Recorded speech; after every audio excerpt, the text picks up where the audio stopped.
This is welcome to our first class, Consortium of Lake Area Senior Services Lunch and Learn. We're going to be talking about housing resources for seniors. There's our website, and everybody's welcome to that. The presenters today are going to be myself, Metropolitan Interfaith Council on Affordable Housing is what MICA stands for, and Bill Gray from the Minnesota Homeownership Center. We have, both Bill and I have kind of planned for about 10 to 15 minutes of discussion or of a presentation, and then we'll have a chance for questions after each of our presentations. So seniors and rentals. So we broke down because we were looking, actually, there was a piece of mail that had come off across our internet that was talking about how COVID has increased the amount of seniors who have mortgage problems. It is the case that Bill will be talking specifically about mortgages. We just took this as an opportunity to take a look at what is happening with seniors and housing. Housing and transportation and age-friendly and dementia-friendly are the kind of the four pillars that the class looks at. And so this is the kickoff is about that. So I'll be talking about income and housing, income and seniors, housing and seniors, and then going over a couple of resources. So I think that for folks who are experiencing housing now have to understand that things have changed since the 1960s. This chart, and I don't like to throw a lot of numbers at folks, but I think a couple of them are really good, shows the growth rate of home prices, household incomes, and rents. And so since 1960, so you can see that since then, median household income, the red line at the bottom, has gone up and down a little bit. Median gross rent per month has kind of gone inexorably up, and median house prices have certainly surged and gone up quite a bit in that time period. So if you are somebody who, say, bought their first house in 1980, or the last time you rented was in 1980, you might be a little shocked by what is happening out in the world, as you see there. So income and seniors.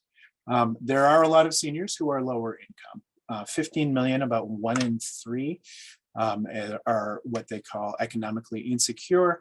So that's an income below 200% of the federal poverty level. It is worse for women and Black and brown seniors. Older women are more likely to live in poverty than men, which is as a result of a lot of wage discrimination. I went to Macalester in the 80s and took a lot of kind of feminist anthropology courses. And so they kind of said, okay, take a look at America, take a look at, wage inequality, and that's going to show up in terms of how people are as poverty. Over half of the Black and Hispanic seniors age 65 plus have incomes below 200% of the federal poverty line. And one thing I also wanted to say, though, is Social Security helps immensely. When I was doing my historical research on this, I was like, well, senior poverty was what Social Security, one of the biggest things that Social Security was aiming at. So 4 in 10 of older adults are kept out of the poverty line by their Social Security benefits. It is a large federal program, and it works in many ways to help people. So if you're a senior and you're dealing with rental housing, you might find yourself in a bind. And on the left-hand side, wherever you're at, whatever you're going through, this is not your fault. And so we just wanted to let folks know that the rules have changed. And over on the right-hand side, we've got some issues. The housing market changed significantly over the last couple of decades. Scott, if you could, there's somebody's not on mute apparently. The The housing market has changed significantly. Incomes have gone down or stayed stable while costs have increased. State and federal spending is very important for helping seniors. Resources are available. You can use your voice to make a difference. And also, COVID has changed things a lot. Commissioner Reinhardt has been very aware of that, as she's seen the American Rescue Plan dollars that have come down, the federal money to help people get through COVID. Also was new federal money new money, and at the state level too, that people have said, oh, we have some really deep personal needs and we're going to do something about that. And so that is an important part of what's going on as well. So I wanted for folks to have this, if you are a senior, if you deal with seniors, just to be aware that the housing situations that you're in now are not yours, are not typical, and are the result of things in the economy changing. When we started talking about this, the first and biggest program that I was going to be talking about, and these are the resources for rental assistance for all people, but also for seniors, is Rent Help Minnesota. When we were here, Rent Help Minnesota was fully funded. And since the beginning of starting this conversation and today, it has been closed down for everybody except for Washington County. So if you are in Washington County, you can still go to the renthelpmn.org site. And there's a link there that you can click through to, and you can make that. You can get that. It is also very much a hot issue at the state legislature. There is a proposal to put $300 million into it and to get it going again. Rent Help Minnesota is also super crucial. And this is we've got that. If you look at your page there, it's all caps and it's in bold, which is, save your call your state legislators.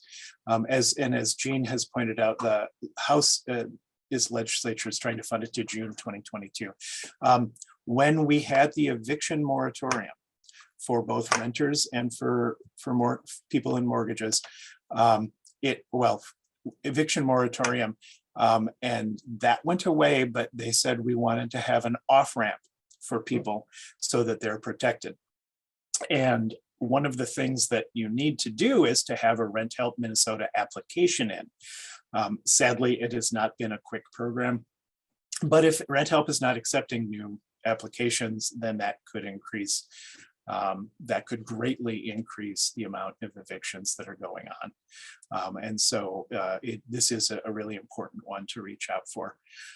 One of the other big resources that we wanted to put out, St. Andrews Resource Center, a great partner for MICA, and their Community Resource Center they do serve suburban Ramsey and Washington County folks. If you are dealing with MA eligible folks, Fitzgerald Home Healthcare, and I have to thank Julia Wolf, who is a woman of great resource and pointed me to the resource document that I found that from. Those are all available, and you can call them. There are also emergency rental assistance through Ramsey County and St. Paul. The city of St. Paul have combined. And they are working with the Community Action Program of Ramsey and Washington counties. The emergency rental assistance now includes both rent and utilities, including water. You can get that for, and it's for any Ramsey County renter who is earning 80% or less of the area median income. And so those are some resources. And then on the right-hand side is just a list of family homeless prevention folks. And thank you, Sherry, for asking for access to the slides. We are absolutely going to have them. This is our first lunch and learn. We're going to have the recording available, and then I'll also make all of my slides available. They will be looking through the class website for that. If you are dealing with folks that are experiencing homelessness, Radius Health they deal with quite a few areas. They deal with their access program is folks with mental illness. They work with People Incorporated for shelters, folks outdoors or using transit. And there's some information on those. There are also some resources for instance, St. Paul Public Housing, wildly underfunded, really long waiting lists. The waiting list for the elderly and disabled is much shorter for other folks. So you might have heard, oh, it takes forever to get in that. It's not quite as long. If you are looking for legal assistance, Homeline is a superb organization. They do organizing education, they do all sorts of things. That's their English call line. If you go to homeline.org, you can find they have other language support. And here, this is also the utility assistance for community action. They increased the maximum limit of support that's available there. That can also, as I said, include the water payments. I'm going to stop sharing now and welcome. I see Bill is here. Thank you so much, Bill. I took your first spot, so I can certainly give you the, we can either, if folks have, do you have 20 minutes for us, Bill? Absolutely, John. I don't know why, but I had this down as starting at 12:30. It's totally my fault. I've got all the time in the world for you guys. Sorry. Okay, great. So I'll take questions then for, I've got about, let's see, yeah, I got about 10 minutes. If anybody has any questions about the rental, the resources for seniors and rental. You can raise your hand, you can just go off your mic. There's few enough of us that we can do it that way. I see Julia raising her hand. Yeah, I'm guessing from what I know of your work and what you're showing us that there is no central place to find out about housing information. There isn't a, I mean, like the county is trying to develop a central phone number for finding out finding out information about food, but you know, it's disjointed, right? Because you have to call public housing, you have to call another organization. There isn't any central place. Is that correct? Yeah, there is no, well, there's no central government place. I have very, very high recommendations for the St. Andrews Community Resource Center for folks who are out there. What in the absence of, and this really kind of has to do with the shift away from large federal programs to smaller state and regional programs that happened kind of during the 80s and the 90s. And so there are resources out there, but it needs to be somebody's full-time job to find those resources, which in my mind is just really wasteful. If we just had, you know, really strong big programs at the state and the country level that we could get that, it would be a lot easier. But as it stands now, there is a network of state, federal, private, corporate, faith-based resources that are out there. So St. Andrews Community Resource Center has people who their full-time job is to go and help find those resources and know what as they are as best. Julia Wolf's email list, if you are not on it, you can type in the chat your email and Julia harvest emails off with that. But Julia, and there are other folks out there as well who do a really good job at trying to get those resources out and available for folks. So that's my answer to your question. Are you aware of anything else, Julia? No, I'm asking particularly because the St. Paul Mayor's Advisory Council on Aging is looking at creating one of my dreams since I started this job, which is a very simple, very short, you can put it on your refrigerator, resource guide. So it's not specifics, it's here's where you can call to get more information. So it's the general senior phone number for Ramsey County. And we have not been able to find a general place to find housing information. And I want to make sure that I wasn't missing some. Well, I'll also kick over to Bill, who's got housing information, a lot of housing information on his side. And of course, get you right where you're chewing. If I was a restaurant waiter, I would have asked, how's your dinner today, sir? No worries. Yeah, I mean, when it comes to supports for homeowners, we do foreclosure prevention. We've got some rehab and repair matrices that we keep track of.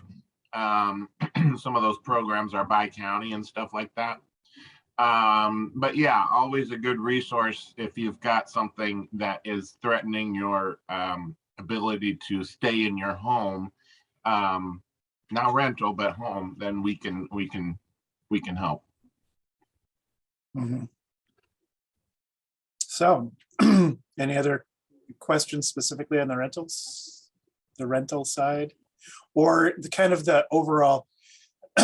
When I was talking with one of our other class board members, I was talking about how when the foreclosure crisis first started, tons and tons of people felt embarrassed by their situation. They had been offered mortgages that hadn't been legal 2 years before they were offered them, and 3 years after they were offered them weren't legal either. And so a huge deregulation and that whole foreclosure market bust. But it really got at people's sense that our individualism, we put our nose down, we do it by ourselves. And if I'm in financial trouble, it's my fault. And that's one of the things that being a housing advocate and working in this public space, I want to say is you can be, okay, it is potentially possible that, you quit your job and you decided that you would let your mental health go and you got it. Yes, I'm not saying people don't have something going on, but when a major financial industry changes its tune, when housing prices that you saw go up in the bubble beforehand are going up again, that's not you. That's not your issue. And you shouldn't feel ashamed of saying, this is really tough now, and I'm having problems with this. So that's if I could plant one seed, it's that is that things happen to people and we have to find ways to get everybody over those humps. So that's what I got. So Bill, you are here. We're so glad to see you. As I said, Bill works for the Minnesota Home Ownership Center. And he and I have been talking housing in lots of different ways. We work on the east side of St. Paul. There's an East Side Housing Justice group that we're both in. And I'm super glad that you have been able to make it. Bill, do you want to kick us off and talk about seniors and homeownership? Absolutely. And John and group, let me just apologize again. I had 12:30 down for this meeting. I came upstairs at about 12:15 to my home office here and saw the email from John that said we're waiting, and I was like, waiting for what? So absolutely my fault. I apologize. But I've got all the time for this in the world at this point. So let me pull up some slides here. I am going to talk about the home ownership side of this conversation. Let's see. Multitasking is always so fun. So hopefully y'all are seeing a slide. Does that look good? Okay, so I'm just going to talk today about who we are and what we do. So the Minnesota Home Ownership Center, we are a nonprofit. Our mission is promoting and advancing successful and sustainable home ownership in Minnesota, and oftentimes that means trying to bust some of the myths out there that keep people from considering home ownership. And so this gets into even right down to, history of racism and things like that. Certain classes and groups of people were kept out of home ownership for so long. And so how do we try to address that through our work, where we are promoting the benefits of home ownership to everyone out there, and we can help people to achieve that. But we also have some work to do with busting some of the myths out there that keep people from self-selecting out of home ownership. So that's kind of a higher level view of what we do. I'll talk today about how these programs and services work. Like I said, we're a nonprofit. Our services are available to anyone in Minnesota. They're paid for by money from the U.S. Department of Housing and Urban Development, different grants for initiatives and programs that we might get from like McKnight Foundation and others. We have them all listed on our website. But if you look at what we do, we kind of divide it between pre-purchase and post-purchase, and you can see on the slide there, we've got the home buyer education and advising, and then we've got the foreclosure advising and assistance. And there's a couple other things in that continuum there. The financial wellness and capacity stuff is again for probably first-time home buyers, people who want to achieve home ownership but don't know how to start, where to look. Know that they might need to do some work on their credit and that kind of stuff. Surprisingly, or not surprisingly, a lot of people think if they have bad credit, they can't ever get into a home. Credit scores are fluid. They can change based on different actions that you take. And our home ownership advisors can sit down with a client and kind of draw them a roadmap on how to get to a place where they would be able to qualify for a mortgage and that kind of stuff. And this is important too, because you may be able to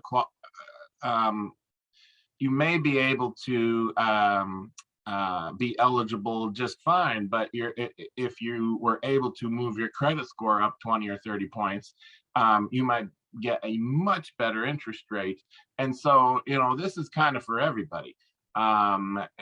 Looking at where you are now, how is that as far as trying to achieve home ownership, and are there some things that we can help you to look at doing that could improve that situation?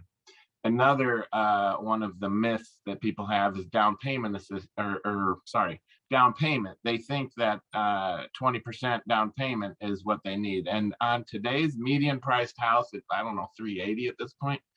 20%'s a lot, certainly more than I've got laying around, or anyone that I know. But the truth about down payment is, you can get a down payment situation as low as 3.5%.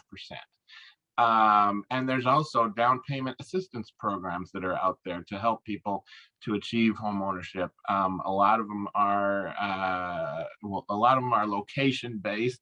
A lot of them are income based.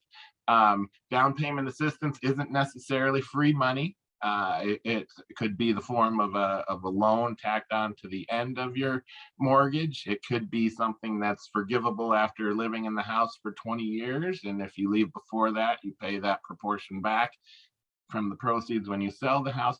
So the reason I bring these two things up is that those are two areas where people are sometimes confused. And as you can see, it is nuanced. It is a little confusing, but our homeownership advisors can help you figure out in your situation what the actual facts are and what you need to think about doing if you want to achieve home ownership. So like I said, that financial wellness sometimes is where we start to move someone into a situation where they're ready to qualify and that kind of stuff. And then we get into the home buyer education and advising. We have a home buyer education class called Homestretch that is it's often a requirement for some of these down payment assistance programs. A requirement that you take the class. Our feedback on the class is pretty darn impressive. It's 99% would take the class, are glad they took the class, and I think it's like 92% would recommend it to others. That is probably the only thing that we do that actually costs money. I think it's $40 for the class. And that just tries to recoup the cost. When we do them in person, you've got a venue and you've got to bring in a staff and that kind of thing. Right now, a lot of them are live virtual. And so, that's kind of how we're doing the classes right now. And then I've got on here post-purchase advising and training. So let's say you bought a house and it's 6 months later and you're like, wow, this is not working as well as I thought it would financial wise for me. So you can come into our advisors after you've purchased the house to figure out how to, get something sustainable moving forward. The best time to see an advisor is as you're achieving your buy, but if you have bought and you're in a situation that you're not sure of, then we can help you with that as well. On the post-purchase side, as this refinance and reverse mortgage advising, HECM is reverse mortgage basically. Our guys will sit down with you and lay out what a refinance that you're thinking about doing means, from A to Z, not just what your reduced payment is, so that you can make a good decision. And the reverse mortgage, it's in Minnesota, you are required to have advising around this, and we provide that as well. Our people will sit down with you and lay out exactly what this reverse mortgage means, and the pros and the cons, and however that fits into your situation. And they can help you that way. And then foreclosure advising and assistance, I've talked a little bit about that. Or maybe I haven't, I do so many of these. I'll cover it real quick here. Foreclosure advising, we sit down with somebody who's having trouble and figure out a way forward. And what that means is, we could negotiate with the lender on your behalf. We could try to figure out your budget, and if there's leeway there, and help you figure out, money management stuff, kind of A to Z there as well. It's all super customized based on your own situation. And again, it's all, there's no charge for this service that we do. These services are delivered by a network of embedded advisors and 40 plus agencies across the state. So we've got people in Habitat for Humanity, we've got people in the Urban League, we've got people in PRG is a group that is very active in our network. I think this next slide, it kind of shows you all of the organizations in it at this point. I think I update this every year. So LSS Financial Counseling, NeighborWorks, NEDA, that kind of stuff. And all of these organizations are on our website, and it's very easy. You can say, find an advisor, and you can do a search by your location, and it'll tell you what your options are. Alternatively, there's a phone number you can call and do this all via phone. We have an intake phone number as well. So advising, I talked a little bit about this. It's a customized service. It's an individual financial review. They do a tri-merge credit report soft pull for your credit score, so you can see if there's any surprises on there. Evaluate your mortgage readiness, identify barriers and develop a plan around those. And then you can do this in person or by phone, and it's ongoing support. They're with you all through the whole process. The education consists of, what are the steps to home ownership? What are the financial responsibilities? Can I just tell you guys, my furnace is actually out today, apparently. And so there's no landlord, it's me. And so I have to figure out who to call and see if they can come out, and they can't come out till tomorrow, of course, because that's always how it works in the winter. And so I've got a big giant dog in here with me and a space heater. So so there's that. But the financial responsibilities of home ownership are important, because you've got to be able to cover things when they come up. So it could be an urgent, immediate need, like a furnace in the winter, or it could be, an overtime thing that you're going to have to do sooner or later, like a roof or something. Plumbing could be either, I guess. But you kind of have to have that in your mind that, this is your responsibility when it comes up. How are you going to do it? The importance of credit, working with a realtor, choosing a mortgage and loan approval process, which is extremely complicated and paperwork heavy, I guess. Selecting a home, sometimes people go out there and say, well, I qualify for, I don't know, 300. That's great, but is 300 going to make you house poor, basically? How is this going to work? What is more sustainable? Maybe you should be looking at 250 instead. Our advisors are going to have all those conversations with you and lay out the pros and cons and that kind of thing. Preparing for closing, and then the responsibilities of home ownership. The post-purchase services that I've written down here are the refinance advising that I talked about. And then also this repair and rehab matrix. So we maintain a list of programs out there that are designed to help homeowners who may not be able to afford to, say, paint their house or get that new roof or do this and that. These programs have limited budgets. They are usually location specific. They are usually income eligibility set. And so, again, it's not like you can just go here and get some money, but if you qualify for these programs, they might be very helpful to you. And our home ownership advisors are kind of your guide to navigating all of that. So that is certainly something that people call our advisors for as well.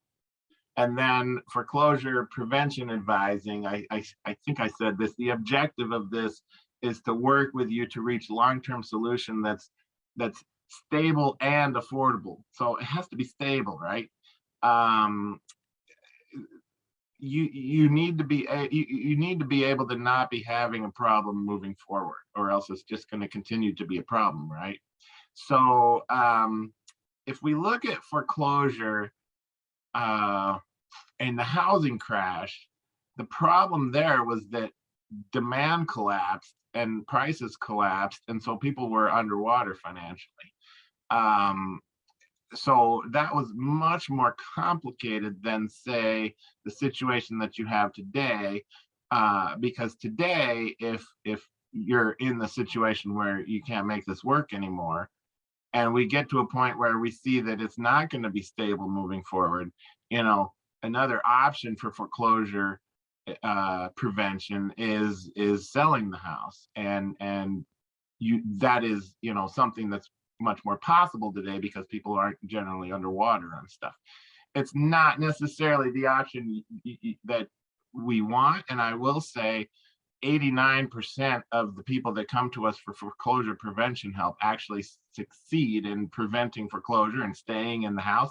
That's very important to know. I don't want to discourage people, but it does have to work, or it's just not going to do what you need it to do for you moving forward.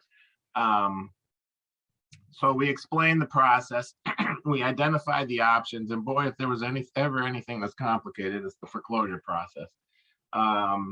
Develop an action plan, financial and mortgage advising. Our folks can negotiate on your behalf because this is super overwhelming.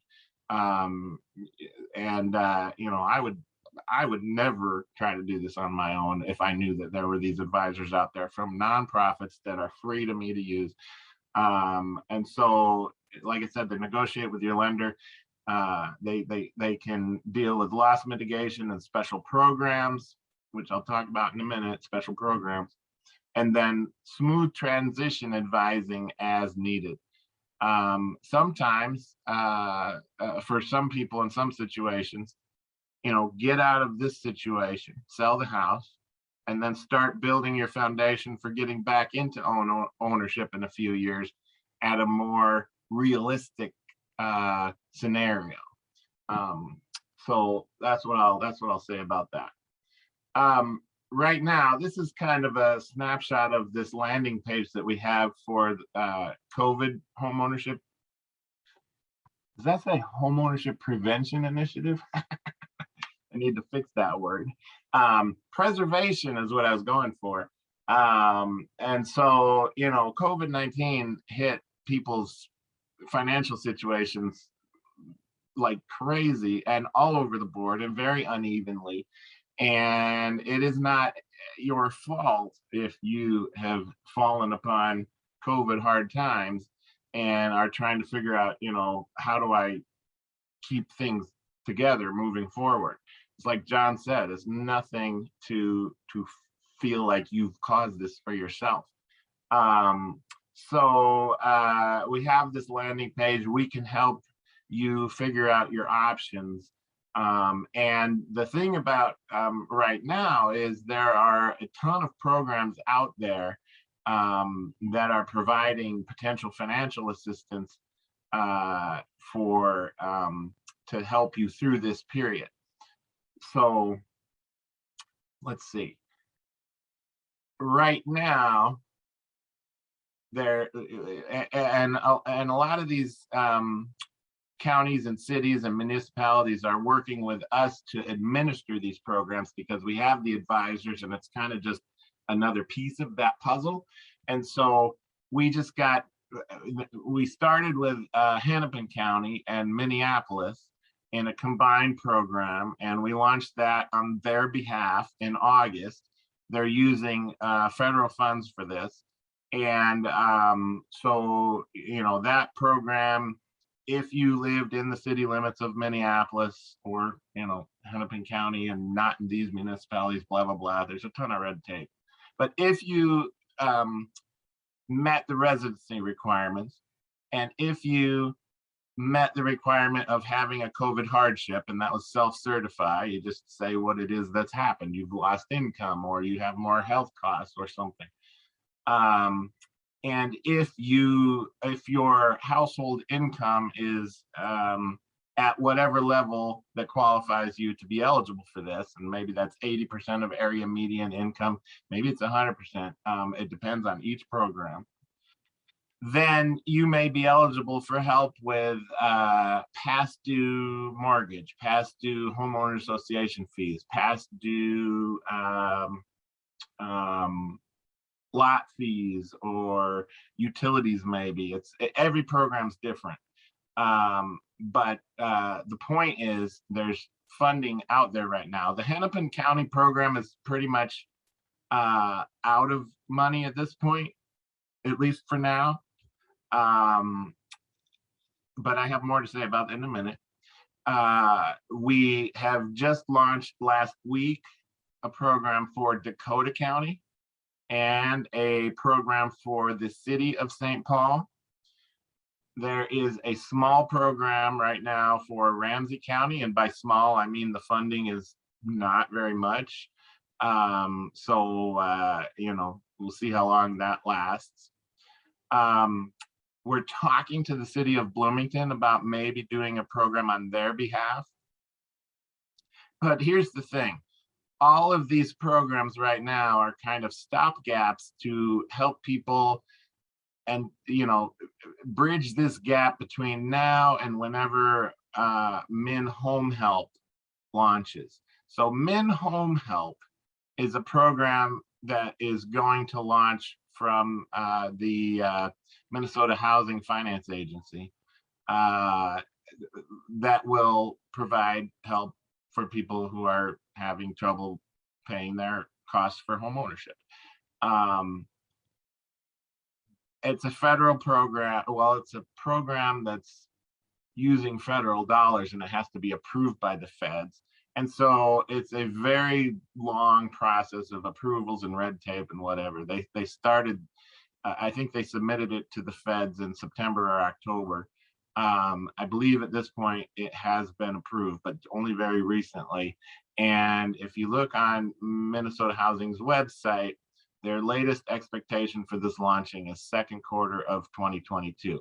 I will say at one point they thought it would launch in the fall of 2021. So, you know, these programs that are out there now that I'm talking about are very limited geography wise and are kind of meant to help people that need the help immediately and fill that gap between now and whenever this bigger program launches.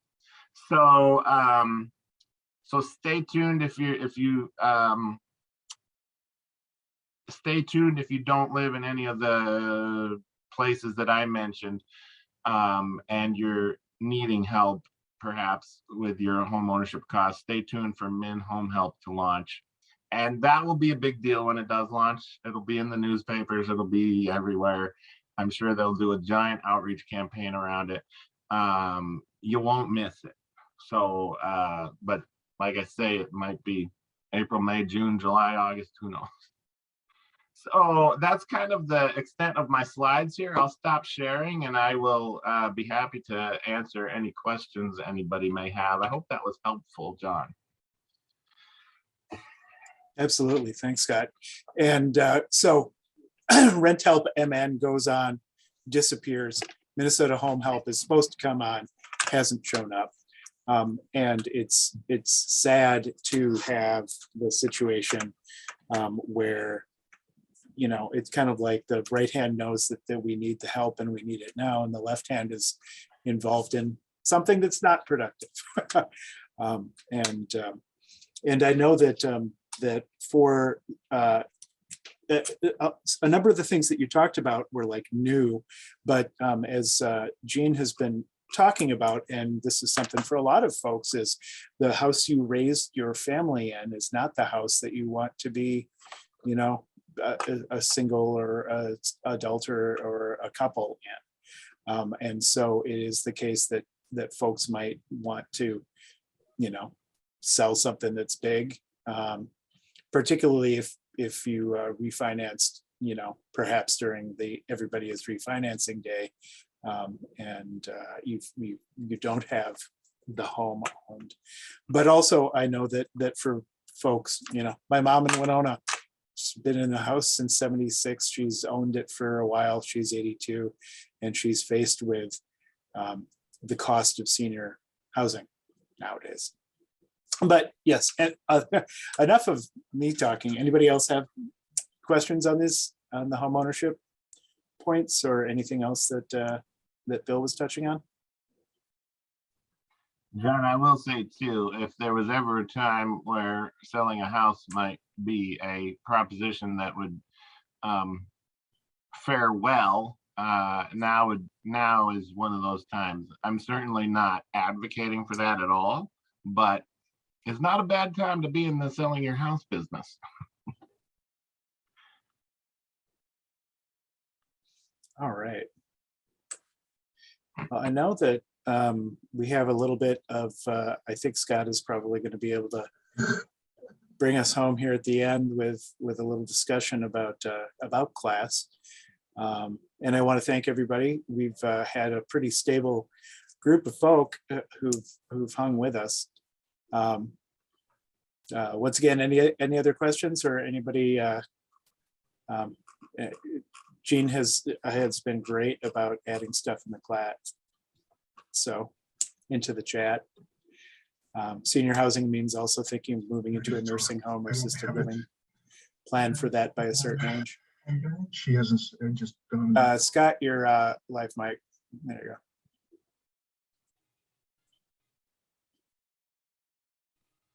So there are a lot of folks that have worked. Anybody else want to just chime in with their experience on providing senior housing, on having been through the planning process yourself or for a parent?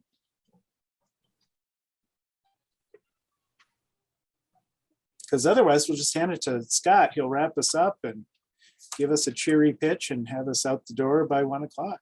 Well, sorry about that interruption. Sometimes in the transportation industry, you've got some things that come up that all of a sudden have to be dealt with right when you're in the middle of a Zoom call. So thanks everybody for coming today. Glad that you could attend. And this was our first of 4 Lunch and Learn sessions that we'll have throughout 2022. As a class member and even as a non-member, we invite everyone to come and learn from these. So thank you again for attending. As we start to get into our class membership campaign towards the end of February, I want to just talk a little bit as we close things out here about what does a membership include? What does it mean? And what we have here is it gives you an opportunity for an individual member at $25 for an annual membership. You get a link on our class website to your website of your service provider, and you get free participation in our lunch and learns, in our quarterly networking meetings. And we really love it because it gives you an opportunity to interact with other service providers that may be in your industry or outside of your industry that you can learn from. You also get the free participation in our community marketing and outreach events, local venues such as our Market Fest in White Bear Lake, Northeast Metro Senior Expos, nonprofit showcases, and these types of things. And all of this will be mentioned and put on our class website for you to view anytime you'd like. We're also going to be introducing something new this year. In addition to what we have offered up, you will be part of an opportunity to have different things about your company, different events that you have coming up that you want to talk about that we wouldn't normally just put on a class website unless it's more of an overreaching type of announcement.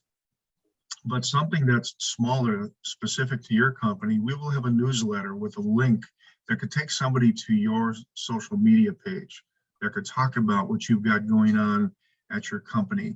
And this way, class isn't taking the time to have to populate that newsletter, but we'll populate the links that a member would provide us. So we really are trying to come up with as many new ideas and things that we can to help you as a member feel connected as part of class. We'll work with opportunities to review, provide your input, and vote on different advocacy statements that class is involved with. Policy endorsements, and be able to share your perspectives on different industry trends. So because of that, we feel that the $25 for an individual membership has really got a lot to offer. And to consider getting involved, we would love to have you reach out to us. We can answer further questions.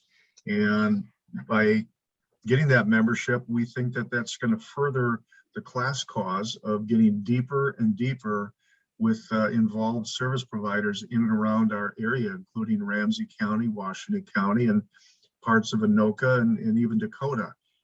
We're not exempting anyone from other counties to be part of class, but this is the area that we serve best. And class, the acronym is for Consortium of Lake Area Senior Providers. Consortium of Lake Area Senior Services. Sorry, it gets to be a tongue twister there. But it originally started with the surrounding communities that were bordering White Bear Lake. And so we, over the years, and a lot of involvement from past presidents and members of class have really expanded on this and got the word out. So we're excited about what's going to come in the months and years to come. One thing I wanted to share here, and this was I see yes. Victoria's got her hand up. Yep. Oh, yes, Victoria. I just wanted to comment that if you like, I know I'm a member. and I've contributed, obviously, but you need to send a reminder, a renewal statement. You need to send a statement, especially if you're trying to get governmental members, because I'm there representing Ramsey County. But it has to come through the normal process, just telling people, or, I mean, quite frankly, I don't even know when my membership expires. So sending something out, especially to current members, but also a solicitation that says, have you considered becoming a member? And Yes. something pretty simple like that. But for anybody that's a member, you can't assume that they know when their membership expires, because I don't. Well, Gloria, certainly not to put anybody on the spot, but emails were sent out last year to all of our existing members, and we've got a list that we continue to do that. The campaign starts in a week or two, and we're going above and beyond just our member list. We have a contact list that we continue to grow as well. We do mention it on all of our events, and emails will be going out with that invite and a link to renew and become a new member or renew as an existing member. So yes, we just don't. So it's all electronic then. Absolutely, yes. Okay. And we do not just announce it on these events. We do send out those emails with those electronic links to be able to do it right from your desktop. Great. So more details to follow with that. One thing I just wanted to close with here, as we're winding up and gone over a minute, there was just a perspective from a former class board president and current board member that wanted to share. Her name is Lynn Ammon. She wasn't able to join us today, but here is some of the words that she provided. I've been involved with the consortium of Lake area seniors over the past 12 years, most recently as board president, and as a Northeast Metro community resident and area senior service provider. I have benefited from class developing into a thriving local nonprofit. True to its mission, class is organized, educated, and advocated to improve the quality of life for seniors in our area. I have met wonderful professionals in the senior service field via class, which has greatly enhanced the work I do and the community I live in. So that's a great endorsement from somebody who's been involved. So with that, that's the quick soapbox stand. And John, I will turn it back to you as co-president of class. John and I are serving this year. I will let you close things out. Absolutely. I would just like to, Micah is a faith-based, faith-based, but very, very interfaith. And so I'd just like to say, from my heart and my spirit, I want to thank everybody for taking the time that they had here today and lending yourself to getting some information that we hope will improve the quality of life for people up here in the lake area. So thanks so much.